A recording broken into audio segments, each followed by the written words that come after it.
Mom, welcome to the round table. Thank you for having me. My pleasure. The first question I always like to ask is, what are you grateful for?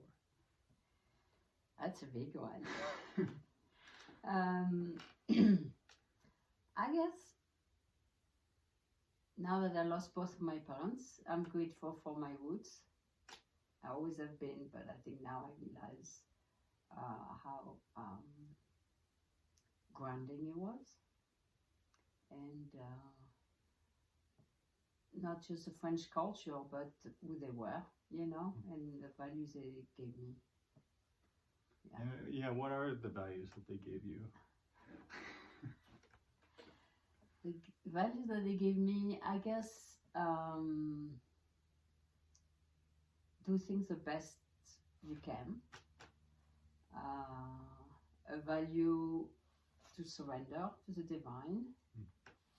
I was raised in the Catholic religion, and it was a big part of who I am. It made me as a kid, And I guess it gave me confidence. They gave me confidence that you can come from a very lower middle class background, but still make it and be as good as anyone else. Mm-hmm. Yeah. And I'm curious what your upbringing was like, because for me, I've only known them as Papi Mulu and Mami Nidu and as my grandparents, and so I'm curious like what their parenting style was like and just growing up with them when you were younger. It was very simple. It was the old structure of France, the family, which is the men work and the woman doesn't work, which was probably 80% of the French, And so my mother was this loving mother, making cake 2 times a week and sewing all our clothes and keeping the boat full, and very loving. And my dad was more the authority, and he was more demanding in a way on us, more severe, because he was raised in in some poor situation, losing his father at age 7 and being told that his father was dead, his father left him. So he had a difficult background. So I guess he was more severe and more more demanding, but also playful. I mean, I remember him, carrying him on his shoulder, carrying us on his shoulder and helping us with homework and always having high standard, for what we accomplish. Yeah. Mm-hmm. And I'm curious, like, did Papi Mulu have many friends? No. Or a community of any sort? Or No. was it more like he would just be with Mami Ninu and her friends? Well, it was a big shift. Up to my age 5, we lived in a country. It was a little development outside Boulder in the south of France, and at the limit of the Vaucluse and the Gard. And I had, it's so funny because I was probably 5 years old when we moved. We moved in 1962 to Marseille, so I was only 5 years old. But I remember everything, that it was more of a community there. They were, because the development was built for all the people employed by Électricité de France. Mm-hmm. And so it was I was 5, so I was very young, but I still remember friends of my parents coming. I mean, I remember a man named Jean-Louis. You see, I was 5. And I still remember his name, And then it was at the edge of town, a little bit outside town, and in along a big road. Mm. And then across the street, it was La Ferme des Lambert, the farm of the Lambert family. See, I still remember when we go buy eggs. So before age 5, I was raised really in a cohesive way. You know what I mean? I could feel the people around in the development, the farmer. Yeah. And at age 3.5, I started going to preschool, and it was a car. I remember it was driven by a black guy named Zigan.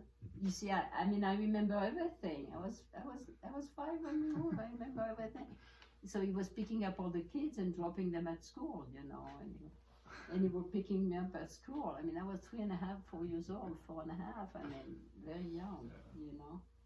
But I had a sense of community, and then we moved to Marseille, and then that was gone, because then we moved in a neighborhood called La Sauvagère, which is a little bit next to Olivier-Nane, but a very poor neighborhood. And it was in an apartment building, a group of apartment building, and the school was in that group, you know. And then in that entryway, you know, it was all Algerian, Moroccan, you know. The kids were peeing in the stairs. I mean, it was like, I still remember the vision of the pee. You know, you had to walk and not walk in it. And then the community there, all what I remember about there is a school. My dad was giving a math lesson to a little Algerian or Moroccan lady named Farina. And I remember that. My mom was teaching the Bible, you know, to kids. So kids will come, other kids will come. And so they had, the religion was really the center, you know. But it was interesting for me because I moved from a development in the country close to a village with a farm across the street, to something, you know, built probably in the 50s, you know. But what was there, so we could walk to school there. I still remember the school. I still remember the girl in school who stole my pen, Susie. I mean, I remember how she looked, everything. I mean, I remember everything. And then in the center of the community, so you had, our building was here, it was other building here, the school was here. And then in the center, it was a social center. And my parents sent me there, and every Thursday was a day of school. I would go there, and that's where I learned all the colors. At age 5 and 6, they teach us colors, and that was very important. So, interesting setting, you know. Right. And then, few years later, 2 or 3 years, we stayed 2 or 3 years there, is what I remember. And then we moved to the Fabre, which you know, which was more of a rich neighborhood. Our apartment building was, as you know, 2 group of apartment building with only 4 level total. And we were the only apartment building in the neighborhood. It was all what we call pavillonnaire, you know. And then we could still walk to school, you know, and I would make a bunch of flowers for my mother coming in and out, because from the garden all the flowers would come through the metal, the beautiful metal, how do you call it? My English skills. It's okay. It's okay. Anyway, and to go to school, you had to go up the hill, and it was a castle. And the castle was kind of some sort of abandoned things from the war. I remember going up that hill, you had not sort of bunkers, but caves, you know, where you could tell people were hiding, you know. And the church was at the bottom of the hill, where Mamie Nino, we had the ceremonies, the funeral. And then you would go by the castle, and just behind was the school where me and my brother went. Yeah, so I was, at a young age, I think what impressed me is the different groups, human groups that I was born in. I mean, by age 7, I knew 3 very different aspects of how people settle. And how was your relationship with your brother like growing up? Oh, with my brother, it was good. It was good. He was a little bit like Jasper, you know, very alive and going and fighting, and you know, kicking you and everything. He was, but as we started growing up, you know, we always support each other, you know, because we were only 2 years apart, so we were doing everything together, pretty much. But then, as we started growing up, we had different friends at school, and then different groups, And then at what age did you move out of your family's home? Oh, I moved out of my family's home at age 19. Okay. At the end of my first year of architecture school. And I had a boyfriend, and my dad was not good with the whole situation, you know. I mean, I remember in the first year of architecture school, you know, my friends, you know, because I would take 2 buses to go to Rimini. I mean, it was, sometimes I drove with a girlfriend who was in the same high school like me, who went also to architecture school. She lived in a different neighborhood, but she was always late. And me, I'm never late. I don't like to be late in class and everything. So sometimes I would just take the bus. And sometimes I would wait for her for an hour at the bottom of the building. But she came with a little sports car to pick me up. And we had 5 minutes to drive to the university, you know. But most of the time, I also took the bus because I didn't want to wait for her. And it was 1, 2, 3 buses. 3 buses to go there. So basically at age 19, I told my mom, I said, no, I have too much work. I cannot spend an hour and a half commuting each time. It's too much work. But I wanted my freedom, I mean, for my family, you know, because I mean, the first year the boys will come, you know, the friends, a lot of boys and girls, you know, will come to pick me up because they know I wasn't authorized to go out, you know, during the week. So, and my dad will kick them out. I mean, they will say they never have been supportive receiving someone's. And what attracted you to architecture in the first place?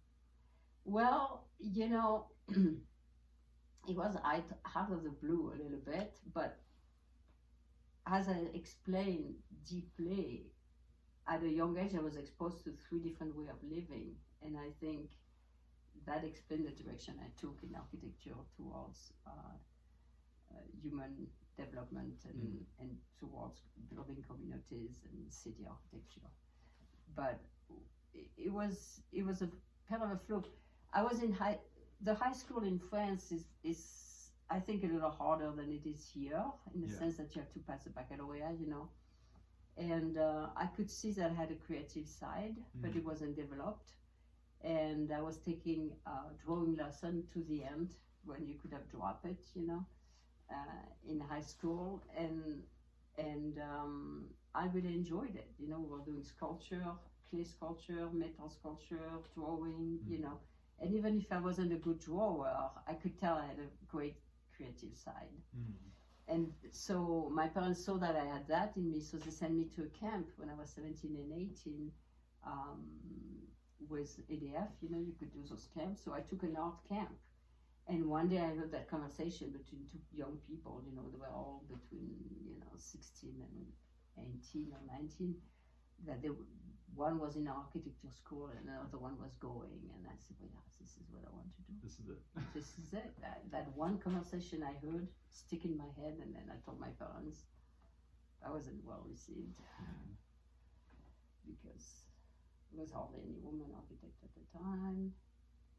I remember my mother's girlfriend, when she was explaining to her girlfriend that my dad didn't want me to go to architecture school, blah, blah, blah. They said, oh, she will become a secretary, it's fine.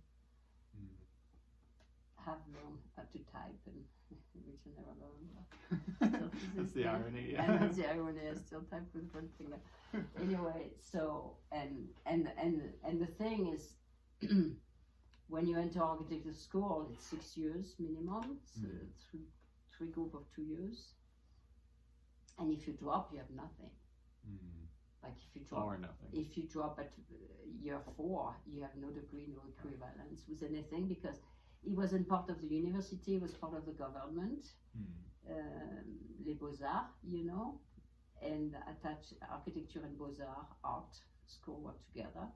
And in 1968, they moved it out of the town because, you know, 1968 was a big revolution in every town.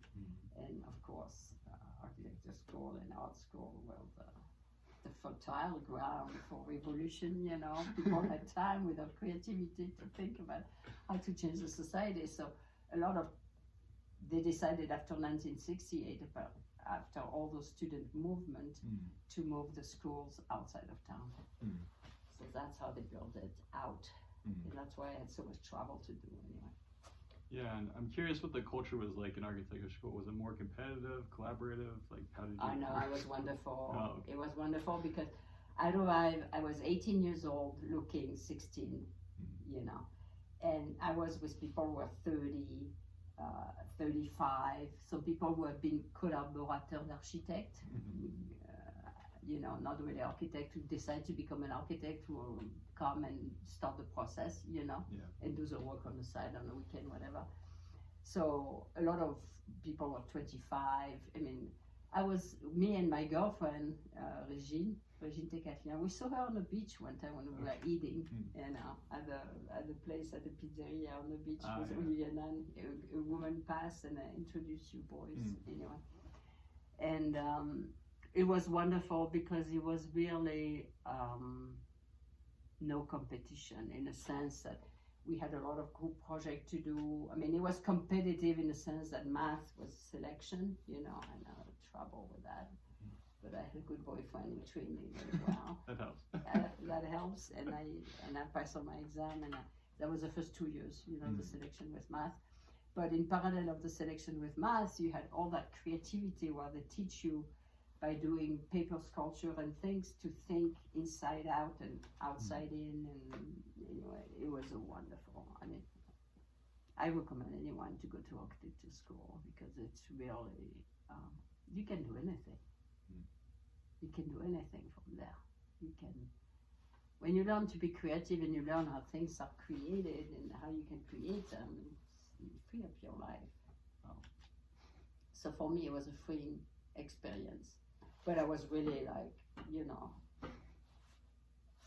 taking all the notes, never missing a class. I mean, when people ask notes to someone if they were missing, it was me, So anyway, it was good. It was good. So the first 2 years, it was kind of selection with the math and a lot of sociology, geography, Then didn't start to do a project until year 3 and 4.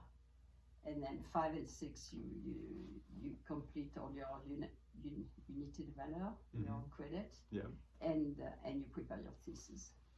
Okay, and so you graduate from architecture school. Totally. And I'm sure with flying colors and everything. Yeah. I mean, everybody was impressed. My thesis was as big as phone book in Marseille. Yes. And what happens next? What do you do after you graduate? Oh, so my mom was my big support, when we talk about the relationship, because my dad didn't want me to go to architecture school. He wanted me to do pharmacy or to do art and English. And I didn't want. And I remember she took me to Aix one time. We went shopping and we sat in a cafe and she said, "Look, is this really what you want to do?" And I said, "Yes, that's the only thing I want to do. I don't want to go to art school. I don't want to create art for creating art. To me, it was a waste of time. I mean, it was, you know what I mean? It was more important things to be created in life than just art. You needed a function. A function. I know. I knew I had a path. So anyway, she let me go. And then when it was towards the end, when she saw that I was taking the direction of working for the city, I was not interested in building houses for rich people. That was very clear since the beginning. And I wanted to work for the city, and I picked a studio in the architecture school who was designing me to do that. All the projects we were doing were unexisting in real life because we wanted to break up our mind. If you reproduce the idea you have of a school, the idea you will never change the society because you always reproduce what is. So, for example, the first project we did was a dialysis center. I had no idea what dialysis was. It's people who have kidney disease and their blood needs to be, their kidney don't function, so the blood needs to be purified. So they need to go to a center. Now they have a little unit where they can do it at home, I think. But at the time you go to a special center in a hospital or whatever, So we had to learn what dialysis was and how a center could be designed. So all the projects were part of creating equipment for groupment of people. At the level 500 you need that, at the level 1000 you need that. No. So I had all the theory when I came out of architecture school on how to design environment who are more human and where people can interconnect, But I didn't have the knowledge of the reality, which is how a city is organized and everything. And my mom, we always received that little weekly paper named La Vie, La Vie Catholique. After that, they dropped the Catholic word because they weren't selling enough. So La Vie. And you had, in this newspaper, what was wonderful is that instead of, you open the newspaper, now it's all the bad news most of the time, maybe one good news, but all the bad news. This was all innovative, what people do in the society, And she saw that it was a DESS, d'aménagement du cadre de vie communal, to study how a city is organized and everything. And she said, you know, you are not going to stop there. You should continue. You should go. And it was in Paris, you know, and that's how I went to Paris to do that. And how long were you living in Paris? I was living in Paris 2.5 years. Okay. The first year I was doing the DESS, you know, and doing the DESS, I realized that I learned a lot because my boyfriend was Parisian at the time, was living outside Paris, and his uncle was the mayor, became eventually the mayor of the city. So he let me have access to all the file in the city. So on my off day, I would spend my time studying what a Z industrial zone is made of, and what that project is made of, and I could study everything. With the DESS, I was doing also research on another city named Taverny. Anyway, I studied how to balance a budget in a city. I studied all the practical way of how things are done, because this never told us in architecture school, you know. And then after I realized that the DESS in my architect degree wasn't enough. You had to have which I never passed, by the way, the DESS. I arrived at a roadblock like you, because I realized that I needed that national degree to become a city engineer to have a job, you know, because then you're on a list and then they have to propose job to you, you know. The problem in France is very crowded, and again, I come from a background of people who are, you know, middle class. We don't have any introduction, you know, of anything. Anyway, so I applied to the national contest, you know, at the time that I was in a roadblock with my training, because I could feel to do the whole financing of a city, this is not what I was going to do later, you know. I needed to know how it works, how is the budget, how it needs to be balanced, and what are the different, when it's voted, and you know all the mechanics of it, but I wasn't the one doing it, you know. So it was very demanding, and one of my friends says, yes, I'm going to help you to do it. I said, I'm dropping it. I went to pass that contest, and people will pass it 1 year, 2 years, 3 years, 4 years. Me, first thing, I got it.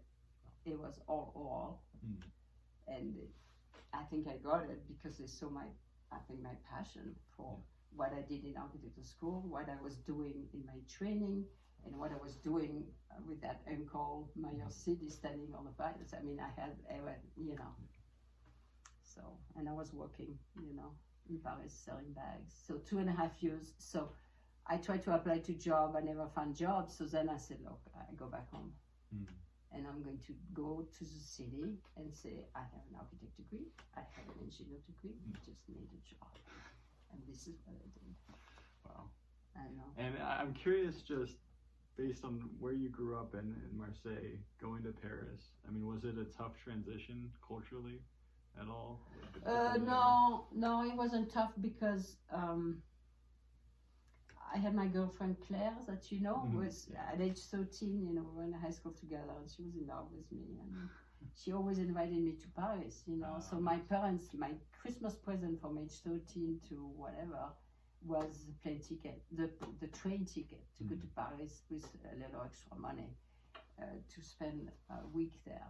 So I was introduced to Paris, so it wasn't a shock. No, but again, in Paris, I was living in a little village north of Paris named Groslay. Next to Groslay, you have Enghien, where you have the horse thing and the rich community. On the other side, you have Sarcelles with all the towers and you know. And Groslay was this little village with orchard trees where all Polish people had moved. And my boyfriend's family was from Poland.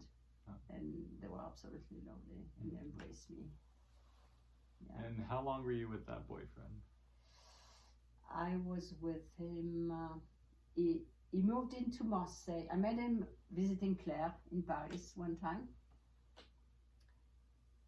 He was with me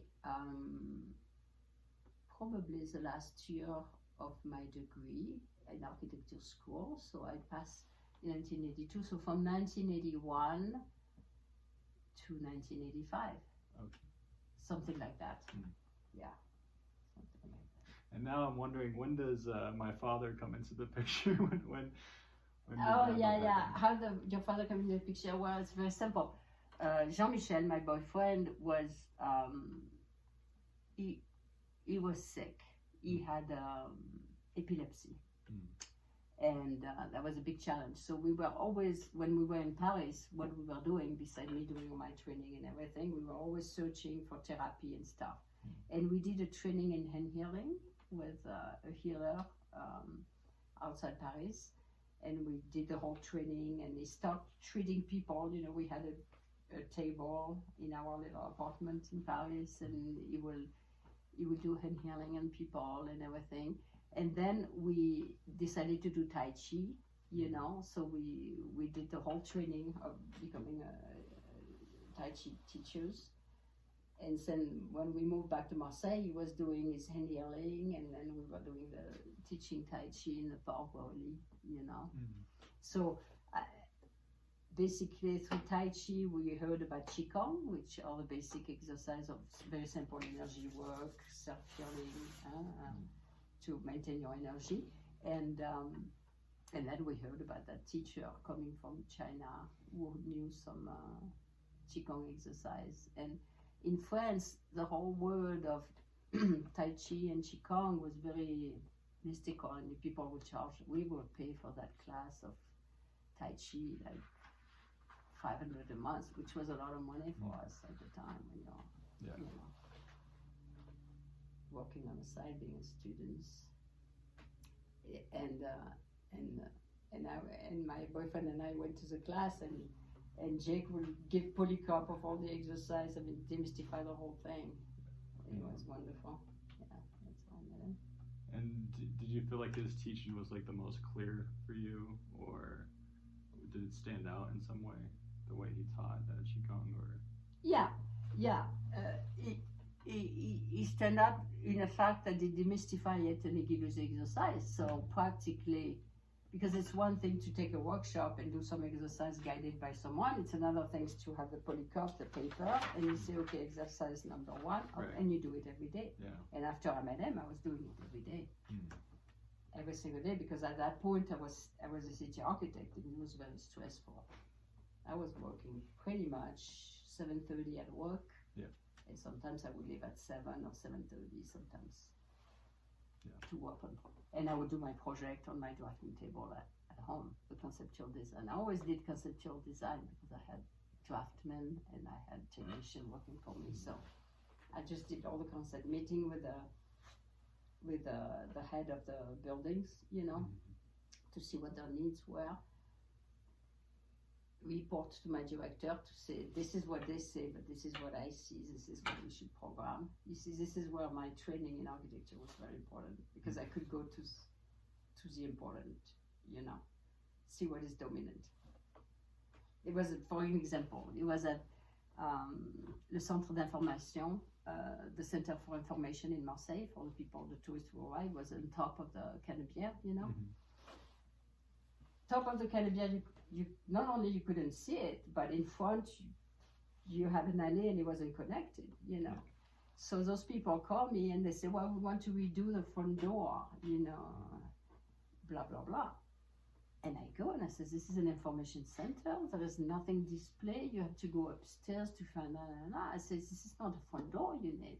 What you need is, we need to reorganize all the building on the upper floor, and downstairs we need to do all the display. The people need to have a glance immediately when they enter your building. But your people will never come into your building the way the building is turned. You know, the Canebière was like this and the building was like that. And here you have 2 avenues with the Church of Le Réformé, the big board here. It was turned in a way that you never saw it. So I said, let me call the engineer who take care of the green space, and we're going to create a garden there in front and connect that. So people will slow down into the garden, and by slowing down into the garden, they see your building, and we're going to put a beer sign, Office Municipal Information, you know. So that was an example, you know, with my training, when people express their frustration, my ability was to say, your frustration, why nobody is coming, it's because one, is poorly designed, and two, it's not connected properly to the city. We need to make all of this organic. And my director always listened to me, because it was very clear why we needed to do that and how it happened. And then I would go to see my homologue engineer at the Green Space, and then we'll put it in the programmation for the next 2 years, because you know the budget has to be voted by the people elected, you know, and then it happened, you know. So it took 2 years, but at the end they had something, and it worked. So that was my gift with my teacher, you know, from architecture school, breaking up the mind. You don't reproduce what you know. You know, you think how things can connect and be organic and integrated. Yeah, that sounds so unique. I know. What I know. other people were doing. I know. Yeah. I know. It was amazing. It was amazing. He passed away just 2 years ago. George Felici was his name. Did you stay in touch with him over the years? Well, yes. When I became a city architect, I actually managed a meeting between my director and him. I invited them over for dinner, which all the other workers were jealous, you know, because I kind of, you know, I was an engineer, then we were like 2 engineers in my division, you know, directed by another engineer who was just a paper person, and then above was the director of the architecture, you know, and me, I invited the director of architecture to my house with my teacher, you know, so they could connect. Yeah, we created a little group of reflection, you know, see how we can create something, but everybody was working, never went anywhere, you know, and then I moved to America, so that was, you know. Yeah, and what led you to moving to America? I mean, the burnout. I realized I was working 24 hours a day, taking, you know, a week vacation here and there, but very poorly paid.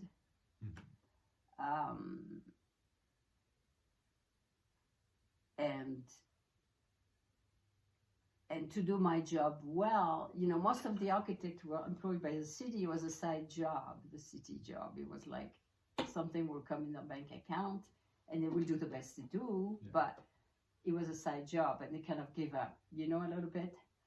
And actually, there's been a lot of corruption in Marseille.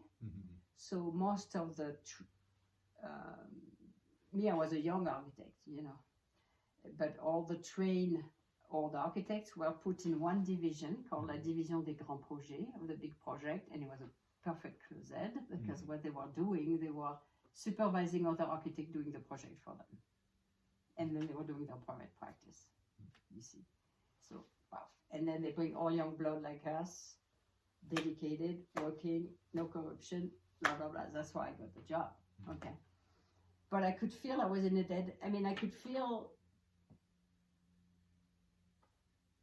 I felt at some point it was a roadblock, because I could feel, one, I was changing, it was my course changing some things, but the way it was organized, everything was, that's the thing. The way the architecture direction was created, you had la direction of the school, the direction of the social worker, the direction of blah, blah, blah. Us, we were les bâtiments administratifs and culturels, so all the museum and all the administrative group. But on a local, like if you take, in Marseille, you have 14 or 15 arrondissements, micro with mini major city, you know. You didn't have a vision for global vision, because everything was divided, you understand? So I remember when I decided to leave, you know, I wasn't taking a big risk, because I was given 6 years of leave of absence, and my director he took me in his car, you know, we were making the tour of the project before I went. It was at that point an older person, an old architect. The young one left, with who I was treating directly each time, because the man above me was drinking, so I was out of the loop. It was wonderful, by the way, but not very clear. So I was with a young architect. Anyway, it was that old architect. He made me the tour of the, and he said, Dominique, how do you, I mean, you're leaving, what, you know, something is bothering you, you know. And I told him, I said, to do a good job, you really need to take the entity of the first arrondissement, second arrondissement, third arrondissement, and interconnect everything. You know, everything will interconnect. So, anyway, yeah, I was at a roadblock because Right. I could feel as a woman, and this is not sexist what I say, you know, as a woman, you have your period every month. Yeah. You are more tired, you know. So I was running out of fuel a little bit. Even doing my Qigong every day wasn't enough, you know. And also, if you work 12 hours a day and you are very little paid, you don't make any saving. If you don't make any saving, I mean, there is an imbalance of energy, you know. Yeah. And at that point, I was also, what happened during that job, and what I'm very grateful for, that's very grateful, is that I realized there was energy within buildings. Because I was working on those administrative buildings. You see, the city in France, where the big cities, Paris, Marseille, Boulder, Lyon, all those big cities, during Haussmann was an architect, you know, they created big artery, you know, big avenues to control the cities with the army and everything. Because before, big cities were just a conglomerate of village, and the people were having the power. So by creating those big avenues with those beautiful buildings and everything, they start to dominate and control everything, you know. And the administrative building or cultural building I was working in were part of those big, beautiful buildings, you know, built at the same time with the same stone. And in Marseille, you had even a pattern where some apartments, we call it les trois fenêtres marseillais, you know, it's all made on the same print. And I could see, being in charge of all those buildings just in the center of town and the southern part of town, that they were built at the same time on the same floor plan, but they were aging very differently. So then I was a proof in front of me that there is energy within spaces, that the way that the building is oriented and anchor on the earth, it has its own energy, not just a floor plan. So then I started reading books about Feng Shui. Yes. So between the Qigong, Tai Chi, you know, but I couldn't understand the Feng Shui, you know, because I had my mathematical mind, my architect mind, where you think you know, you know, and I couldn't get it. And what did Feng Shui teach you? Oh, Feng Shui, it's reading the energy. And I got it with Jake, with your father, because when I moved with him in Santa Fe, first we were living downtown, and then we moved out of town in a place where a lot of houses were being built. So we would go at night to visit. We would put Raphael in our little backpack, and we would go visit those houses being built. And Jake, who can feel energy in people, could feel energy in spaces. And he said, you see how here it's blocked? You see how here it's open? And how they should have done this way, that way, that way. And then I started getting it. It was with him. And then I took trainings. And when you moved to Santa Fe, what was that experience like? Oh, it was brutal. It's like starting a new life because you don't speak the language. You left your family behind, your friend behind, your work behind. I mean, everything. It was like a form of death, you know. It was a form of death, you know. And I had a love for my future husband, and thanks God he helped me. But you know, it was very hard. It was very hard. And it took a long time to adjust. Well, it takes 3 months to learn a language when you live somewhere. I mean, it took me 3 months. I don't know how long it takes someone, but I had a basic of English, so it took me 3 months. And then after that, you know, I started realizing, you know, that I won't be a city architect there. You know what I mean? And I didn't want to be a private architect. I wasn't interested in building rich people houses. So you know, Feng Shui was the way to go. And that's what I did. had a good ride. It was good. And then, well, I mean, what was the community like in Santa Fe? Oh, in Santa Fe, it's not a community. It's there is different community. Yeah. Like a lot of people were. But you have the Indian, the original Indian, the Spanish community, you know, Mexican, Spanish roots. Then you have all the Anglo who come to Santa Fe to. It looks like you know, the architecture is very different. The adobe and everything, it's very grounded. So it's a nice balance with the rest of America, where the big tower is the opposite of grounding. It's taking you up and go, you know. And so Santa Fe was very grounding. So it was a refuge of a lot of people who dropped out and rethink their life. You could tell. You would go to a restaurant and the people serving you as a PhD. You know, you could tell they were highly educated and going back. So in that level, it was good for me because that's exactly what I was doing, you know, in a way. I had my burnout and I was regrouping, you know, to see what was next. And what did happen next after Santa Fe? Oh, Santa Fe, you know, we got married. Raphael was born there, and I realized, I told Jake, I said, look, that community of people who don't come, you know, the Spanish, the Indian, and the Anglo, and then in the Anglo you had the rich and the very poor, you know. Right.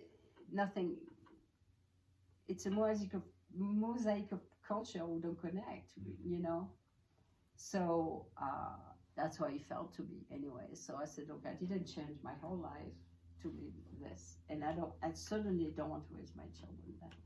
You know, all our friends there, they were all teaching at the school, you know. That's where we meet with, you know, Jake meet with the director of the school, all the teachers, you know, the students, and all our other friends which I met because it was a French consulate, so I met a lot of people.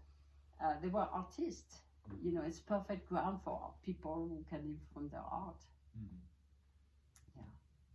Yeah. But me, this is not what I wanted to do, live from creating some art. Or, I wanted my children to be educated and to be in a grounded community. And so how did Colorado come into the picture? When I met your dad in Santa Fe, yeah, that's the other thing. He wasn't really making a living. You know, he was seeing patients. He was charging half of this patient at the beginning. Once I got behind the front desk, people got charged. But he was teaching once a month to complete his income, you know. Yeah. And he had written a book, and he felt wrong. He felt wrong. Someone with such a potential, you know. So Whit was the person who moved out to Boulder, Colorado. And we were invited by Dr. Wilson and Dr. Klepper, who were chiropractors, to do some teaching on herbs. And Dr. Wilson, Jay Wilson, just phoned to Jake once a week, when are you moving? When you're moving? Yeah. And Jake said, well, it's not easy to move, you know, I need a practice. He said, day one, your practice will be full. Well, if I'm patient, we are stuck here. We need the herbs. And they were true. We rented our truck on Thanksgiving and we arrived in Lafayette. And Jay Wilson, Gary Clipper, his wife, the wife of Jay Wilson, everybody was there unloading the truck. They were there, and the appointment book was filled, and they never got empty ever again. You made sure of that? No, I wasn't working at that time. Yeah, He had a secretary. No, I wasn't working there. No, the community really needed him because, you know, he treat internal disorder and chiropractor look at some internal disorder but do more structural work. So they needed his input. So they refer, it's not that they wanted him for good reason. They wanted their patient to get better. Yeah. They needed him. Yeah. And how was your life in Colorado? I mean, what were you doing? Like, how did the culture compare to Santa Fe? You know, you wanted a place to raise your kids, and Yeah, no, I remember telling my mother-in-law on the phone, well, here people are getting up in the morning and they go to work. And I like that. You know what I mean? Santa Fe, you don't have really that sense, you know. Everybody's doing some sort of different things, and it may be changed now, you know, that it's bigger, but I don't know. Okay, so much more structure. Much more structure. They had a good school system, and I was still a little lost, like not knowing what I was going to do, you know, until the Feng Shui really settled, and I started developing my own teaching in Feng Shui. Because I thought that the Feng Shui people needed the structure or the architecture integrated. So I did that for a while. For a while, yeah. I taught seminar, and then I did a lot of consulting, but all conceptual design, you see, which is what I was trained for. So that was a great fit. Yeah, great fit, and raising you guys. I mean, it was. Yeah. So how is it like balancing, I guess, the feng shui with raising children, and still being in a foreign country? Yeah, it was hard to be in a foreign country, I have to say, because you know, America is very different than France. There's less social interaction, so I was also always missing that, and I guess it got completed when I started taking over the management of the clinic in 2002, which was pure fate. You know, a lot of things in life happen. Suddenly, you know, we hired this foreign lady to replace our good secretary who moved back to California home, you know, and she had a learning disability, so the only person who took over the job for a while to apologize to patients and banks and when everything was wrong, you know, was me, because I was Jim's wife. And how was that experience like in the beginning? Because my recollection is that, like, I remember the first secretary we had, but Mary, but most of my memory is with you being in the front desk and everything, and being a natural at it. So I'm wondering what it was like in the early days when you're doing that role. When you had the role of as a secretary. And you're running the clinic and everything. Running the clinic, it was easy. It was easy. Yeah, no, for me it was perfect, because as much as I love this neighborhood, there is not a lot of interaction except when you run into neighbors when you take a walk, but with a dog, you know. But there is not a lot of interaction. So so for me, it filled up my, you know, I'm from the South. We are very social, you know. We love to talk. It's not that we're social, but we love to talk. We love to discuss things. So patient is a perfect, they come, they enter, I welcome them. If they want to talk, I'm there to talk. And it filled up, you know, each person has a very interesting life story, and some people, you know, share with you, and we share back and forth. I mean, now they are big, some of the patient feels like family to me, you know what I mean? With a little distance that, you know, we don't invite them home, but it's creating the community that I've been missing before. You see, we moved in 1990 to Colorado, and I didn't take the clinic 12 years later, 2002. And to go full circle a bit, I'm curious, like, how your French family felt the whole time when you moved to Santa Fe, you moved to Colorado, you're living abroad. I mean, what kind of conversations were you having with them, or were you not in that much communication with them? Oh no, we have always had been, with my parents I always had big communication. With my mom, and at some point when my mom started aging, she was really missing me, you know, so I would phone to her 3 times a week, and we have this long conversation. Now my mom was very connected. And I will talk to my dad too, you know, and my brother, my sister. No, I never lost communication. And in 2000, I realized that not to be homesick, we had to go to France every summer. So in February, your dad will get a check from a company who gave a percentage on the sale for the product that he designed. And once that check will arrive, we'll buy the plane tickets. And that's something I'm very grateful for, was having this dual perspective that there's a different way to live life. Observing the French family versus the American family. I know. mean, dad's side of the family and your side of the family are so different. So different, yeah. And individualistic versus collective, and Yeah. yeah, that was always a happy place going to Laku. I know. Where Mommy and Nunu and Papi Moo lived, and I know. it was, yeah, it established balance in my life. So Yeah. very grateful for that. It's nice to hear. So yeah, I mean, that was a lot. I know. Your life, getting to this point. And I guess I'm curious about your thoughts on the future, I guess, because now my dad is much older, he's 75 and slowing down. And I mean, what are your thoughts of what you want to do moving forward? I know. So it's interesting. We really have this year I really feel that threshold, with the birth of Jasper and the death of my father. I mean, it all happened at once. Boom. And I told you the thing that my dad, the last time I saw him in November before he died, he had lost 2 teeth, and the first 2 teeth from him to Jasper were at the same place. And then it was like, oh my gosh, the end of life, the beginning. I mean, I think the loss of my parents put me into that place, and then your departure to Holland, and Raphael and Talia and the baby being in Hudson Valley. I mean, we know that both of you are very happy, so we feel good about that. But we don't know. But we still have this community of patients, I mean, I'm so dedicated for people to get what they need when they need it, and it's me who filled up that role. So it really depends on how long the chick can work, and how long I can work, because I'm aging too. Yeah. I'm 66. I mean, you do a lot. And I do a lot. Yeah, I do a lot. But we'll see. I mean, I wanted to redo all the floor in the house. It was a way of setting up the grounding, for all of us. And also when you redo all the floor, you have to move everything, so you purge a lot of the things. I'm not good at that, like purging. Jake is very good, I'm not. So I guess that's what's next, is purging a lot of things, and then see what is in store for us. I don't know.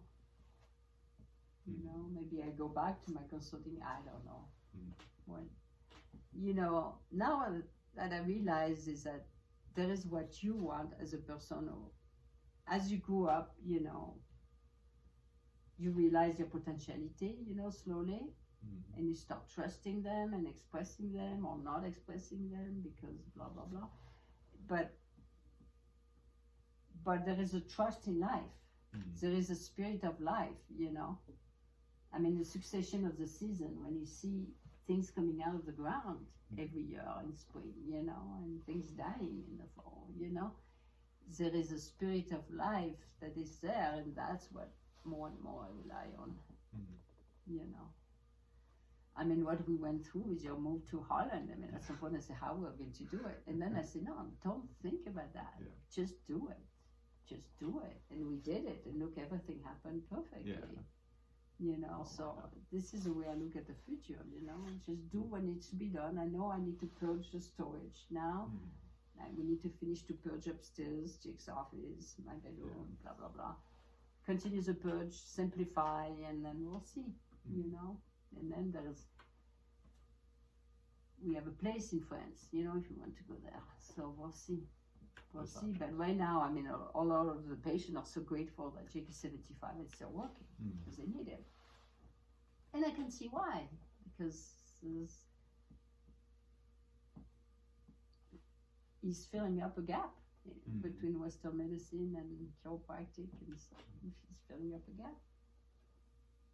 Well, Mom, thank you for sharing your remarkable life story. It was a pleasure for me, and I'm sure it was for the listeners as well. I forget about the listeners. I had a conversation with my son. Thank you.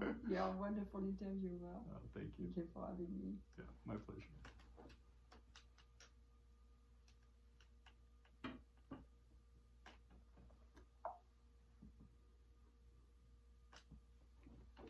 It was easier than I thought it would be.